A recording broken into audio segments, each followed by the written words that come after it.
Everyone, good morning. ঘুম থেকে অনেক সকাল সকালই উঠে গেছি, কারণ আমাদের এই জানলায় পাখিগুলো এত ঠোকাঠুকি করে না, ভোর 5:30টার পর থেকে আমাদের ঘুম ভাঙতে বাধ্য করে। এই দেখো, ওই জানলাতে এসে বসে, মানে যেহেতু কাঁচ লাগানো হয়েছে, শুধু ঠোকাঠুকি করবে, ওর শব্দতে না আমাদের ঘুম ভেঙে যায়। আর ঘুম থেকে উঠেই রেডি হয়ে নিয়েছি, যাবো জিমে। আর জয়কে বলেছিলাম কি আজকে বিছানাটা গুটাতে। দেখো জয়ের বিছানা গুটানো, দেখো কি বিছানা গুটিয়েছে। কোনোদিন এসব কাজ করে না, ওকে তুমি রান্না বান্নার কাজ দাও, সেগুলো করতে পারবে, কিন্তু ঘর গুছাতে একদম পারে না। এরকম বলে তুমি এসে যাতে শুয়ে পড়তে পারো, সেভাবে ও বিছানাটা গুটিয়েছে। এটা তো আমার প্রেগনেন্সি বালিশ কীভাবে রেখেছে দেখো। আর এই দেখো ওই লেপ কাঁথা পাতা কীভাবে রেখেছে, ওকে দিয়ে কোনো কাজ করানোই যায় না। আর ল্যাপটপ মানে কোনো কিছু গুছায়নি ঠিকঠাক করে।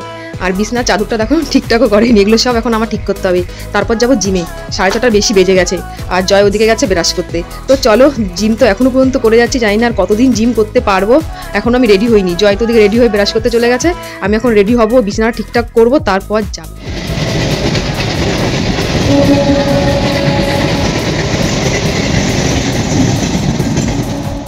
গেছি হেঁটে হেঁটে যাচ্ছি জিমে। জয়কে বললাম গাড়িটা বের করতে, বলছে না ঠান্ডার মধ্যে গাড়ি বের করবো না। এখন দেখো হেঁটে হেঁটে যাচ্ছি, জয় সামনে হাঁটছে। যেতে বেশিক্ষণ লাগবে না, 10-15 মিনিট লাগবে।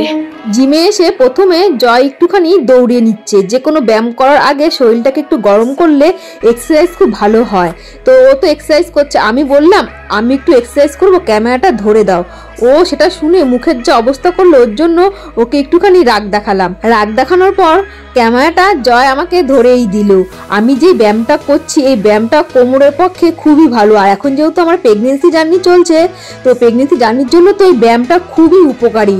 আর এখন যে ব্যায়ামটা করছি, এই ব্যায়ামটা হচ্ছে সাইডের ব্যায়াম। আর আমার তো এখন বেশি করে লেগের ব্যায়াম করতে হবে। বাইরের ব্যায়াম কমপ্লিট করে আমি ভেতরে ম্যাট পাট দিয়ে অনেক ধরনের ব্যায়াম করি। এই ব্যায়ামগুলো কিন্তু প্রেগনেন্সির ক্ষেত্রে খুবই উপকারী। জয় রাউন্ড করে 20 পাক দৌড়িয়ে এখন ফ্রি হ্যান্ড এক্সারসাইজ শুরু করে দিয়েছে। এই এক্সারসাইজগুলো আমি প্রেগনেন্সির আগে করতাম, এখন আর এক্সারসাইজগুলো করা হয় না। মানে ডাক্তারবাবু বারণ করেছে, যেগুলো আমার দরকার সেগুলোই আমি করি। ফ্রি হ্যান্ড এক্সারসাইজ করার পর ওরা চলে যায় ঘরে গিয়ে অনেক ধরনের ব্যায়াম করে ওয়েট নিয়ে। 100 থেকে 120 কিলো ওয়েট নিয়ে কিন্তু সবাই মোটামুটি ব্যায়াম করতে পারে।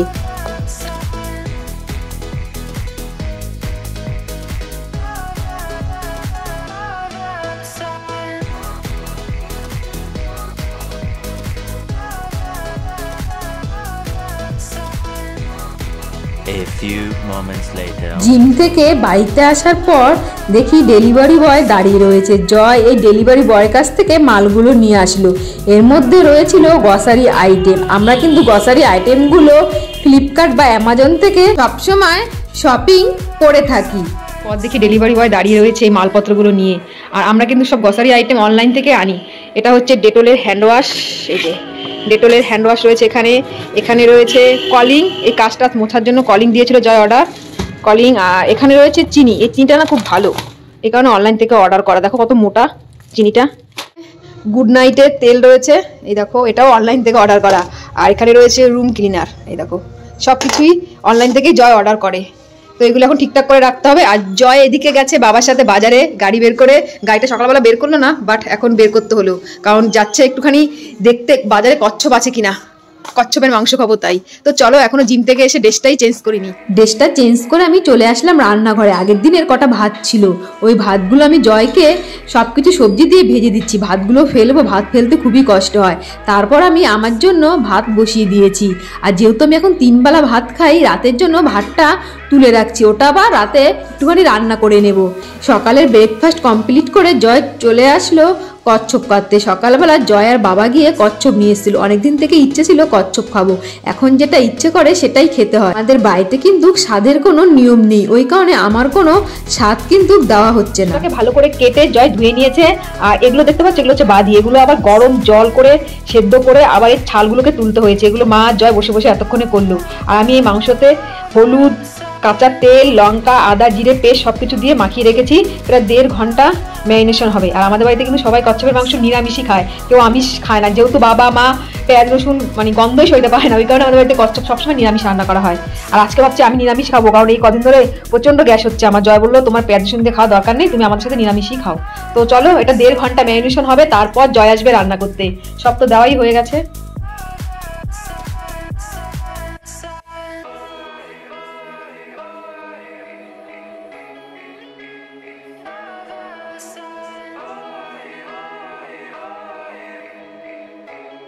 রান্না কমপ্লিট হয়ে গেছে। আর নিরামিষ কচ্ছপ রান্না করে দেখতে কেমন হয় তোমাদেরকে দেখাচ্ছি। এর মধ্যে দিয়েছে চই ঝাল আর একটুখানি পেঁপে দিয়েছে। চই ঝাল আর পেঁপে দিলে নাকি খেতে টেস্ট লাগে।